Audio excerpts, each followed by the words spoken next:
Obviously, as you can hear, that sample is put on 45. Mm. Yeah, sped up on 45.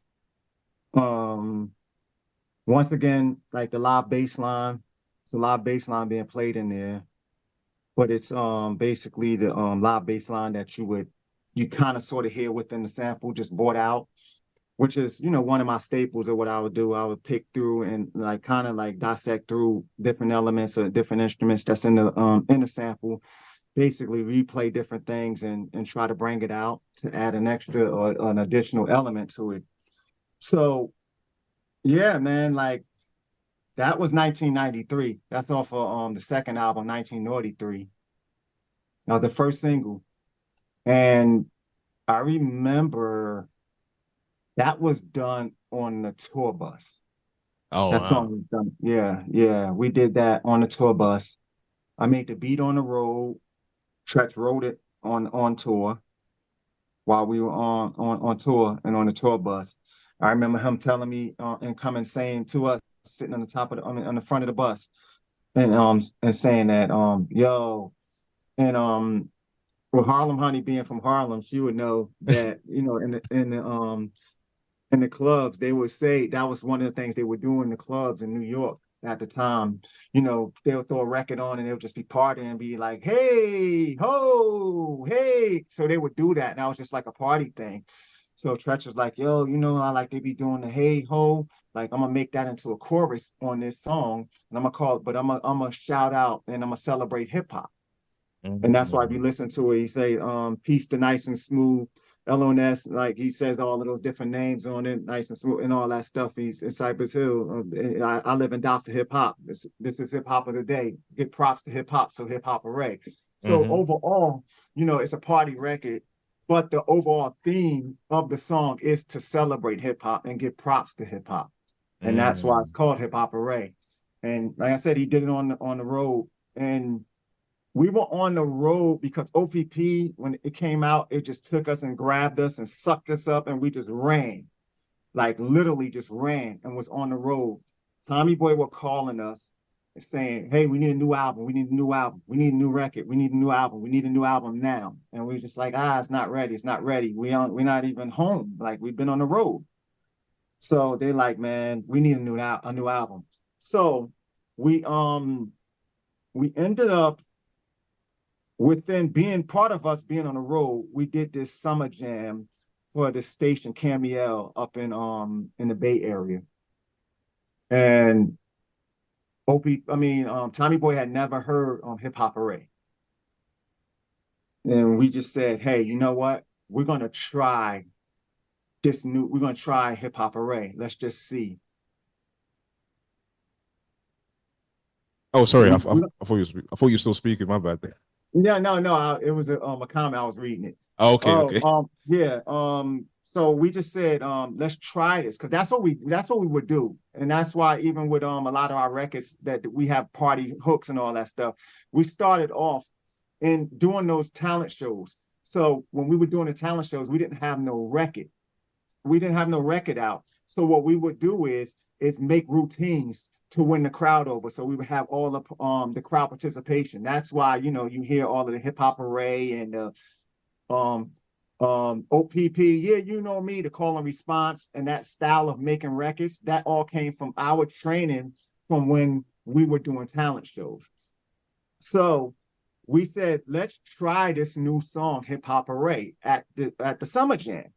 So we performed it, and that's where the whole arms thing came into play. Hey, Mm. ho! When we performed it, the Tretch just did this, and the crowd just started doing it, and it just Wow. carried on with us, and it got back to Tommy Boy, and Tommy Boy said well, the radio station called Tommy Boy and said, hey, if you don't give us this record, we're gonna play it live, the live version on the radio. And Tommy Boy was like, what record are you talking about? And they were like, they've just performed some record, some hey ho record. And if you don't give us the record, we're gonna play the live version. So Tommy Boy was calling us like, and calling me like, what record did you guys just perform? What is this? I thought you guys wasn't done yet. And I was like, yeah, we're not done yet. We just tried the record out. He's like, well, I need that record like today.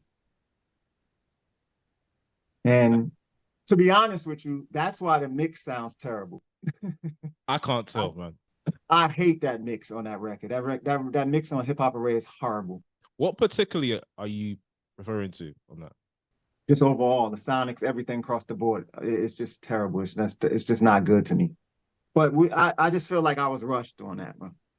I mean, but that just tells you too that, you know, that's just me nitpicking. It's a great record, great song, but that's me nitpicking. But that mix, every time I hear it, I kind of cringe though.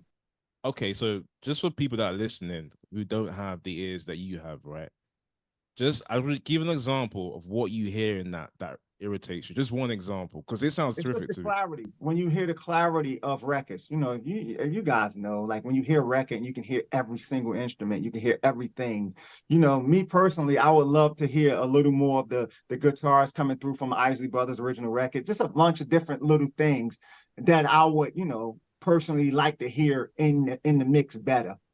You know, that's interesting. I'm gonna pay attention to that now that you mentioned it. Next time I play it.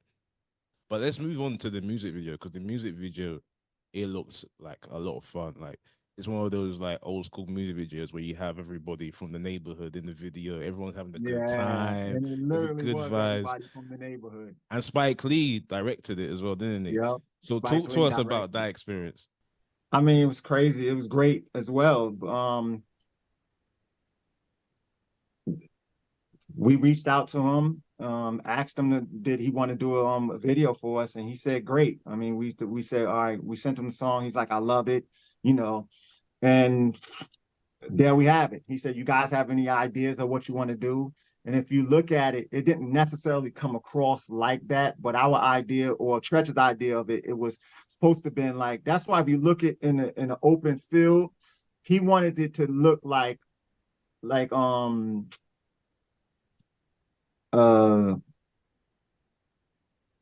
am I? I'm bugging out right now. Take your time. Bill Cosby's the cartoon. The cartoon. Fat Albert? Fat Albert. Fat Albert. Yes, Fat Albert. So that's why you have the guys playing the buckets in there. And that's why you have us standing in this field. It's supposed to be like a junkyard kind of a play off of Fat Albert. That's what our initial approach was for the video. Oh, okay. So now when you see it, you'll see what I'm saying. Like when you see it, like with the guys playing the buckets, that's what's supposed to be a whole junkyard kind of feel. Guys playing the buckets and us in the open field, supposed to be a junkyard kind of feel of it. Okay, okay. I see what. I went to watch that today. Say that again, T. I actually just watched Fat Albert today with my daughters. So okay, all right. Yeah. I see what you got your hand up. I meant to take it down. I mean, I'm sorry. I'm so jealous of your video quality, man. I can't. Don't be, bro. Don't be. You gotta let me know what you're using for that. You already know I'm gonna put you on to everything, bro. And I got something else for you too later on, bro. I'm telling you, I got some sauce for you, bro. But right. I was just also gonna speak to just, you know, with the musical background too, bro. Like it's like I can completely understand the idea, the feeling of hearing that joint and being like, yeah, this mix is bad. Like you can improve this, you can improve that. There's so many, because every single one of those elements is its own individual thing. But at the same time, I feel like there's so much music from that era and from that time pocket that all just where the quality just wasn't A1, and it all kind of contribute to the feel of the music from that era. You know what I mean? Like, so I feel like it's okay though, even though I understand what you're saying completely. Cause I'll put something out and hate it. Wrong. I mean, I appreciate all the success and I love the record. It's just that when I say I cringe, it's just like, cause I just feel like I could have made it better. That's all. And I'm always searching for perfection. That's all. Of course. But it's like, would it have that same character though? Probably not. You know what? Probably not. Okay, so at the end of the day, it's now a classic hip hop anthem. So it was perfect. And you're gonna have to let it go because you're there. Yeah, I agree. Not, Exactly. I but at agree. the same I time, agree. though, realistically, you know, like the way so many of these joints, Young Days, what up? You know, so many joints, like, you know, come on, they dropped the 2024 digital remastered, yada yada Yeah, yada. Y'all need to go ahead and do one of them joints. I am. I am. Yeah. I really am. Like, just so I can, satisfy my own, you know. That's literally it. Yeah. I So have to. I have to. I have to. I have to just get that out my system. no, for sure. So I watched an interview that Naughty by Nature did, you guys did, with on Drink Champs. By the way, that interview was hectic because you was all talking over each other. I was like, what's going on? Yeah. It was hilarious. If you guys haven't seen it, just after this, have a look. It's hilarious. On it, translation. I already know. Yeah, I yeah, already yeah, know. yeah, yeah, yeah, yeah, Exactly. yeah, yeah, yeah, yeah. Yeah. It was hilarious. I recall Vin was in the process of giving a story about the sample to this song, and because, like I said, you guys kept cutting each other off, he didn't get to finish the story. So now that I've got you here, and I'm gonna ask you directly: was there an issue regarding the sample I just played, the Isley Brothers, and this song? It wasn't an issue. What it was, so okay, so this is what happened. Okay. Originally, I didn't clear the sample. That's what it was. And then we came back later and cleared it and worked it out. That's the issue. Okay. I'm not gonna answer. And and then, Go on. no, and that's fine. And I mean, the thing is that it's cleared. It's worked out. And much love to even with the Isley brothers. They didn't go back. We worked it out and moved forward. And I respect them for that. Normally, I've heard there's been situations where if you didn't ask for permission Right. prior, and then they do the business after the records has gone out, because you didn't do it the right way in terms of the publishing split, is going to Yeah. be less favorable than had you have gone through the Absolutely. proper avenues. Yeah. Now, I'm not going to ask for specifics and some of the percentages, but was you happy with the split? Absolutely. Absolutely happy with it. And I mean, like I said, much love to them. They definitely deserve it. You know, it I appreciate it. Put it like that. I appreciate them. I appreciate that. I respect them. I love their music and I appreciate them. They did, because it could have been ugly. They could have made it ugly, they could have been really ugly, and they didn't make it ugly. They were fair with us. And like I said, I appreciate it. I really do. Have you had an ugly situation, sample wise? No, no, Okay, that's good. That's great. no. Okay, so one more thing. This is the last question about this song before we move. But I do like just really quick. But I do hear of other scenarios, and of course we already know too. Of other scenarios that went on. Where it was ugly scenario. So it can be ugly. No, for sure. I've spoken to some producers that told us some ugly stories. Now, this is the last question before we move on to the next song. Now, I want to make reference to another lyric that Tretch wrote on this song, which really stands out to me, right? So he says, "There's so many hungry hip hoppers, right? One reason hip hop is tip top today." Now, of course, as I said before, the early 90s was like the golden era of hip hop. So the fact that there were so many people that were hungry, that sort of like raised the bar in terms of the quality of music back then. So, is he still here? Oh, there he is. Yeah, I'm here. I was Yeah. plugging. Okay, cool. I had to put my charger and my phone's bugging out. It's all good. It's all good. So, if you were to compare the level of hunger that hip hop artists had during that era, and you compare it to now, like how would you compare it? Do we still have that same level of hunger in the new generation of artists today? I think so. Because like there's guys out there that they come from bad scenarios and bad situations, and they trying to better themselves, and it's no different than us coming out the hood. They're coming out the hood.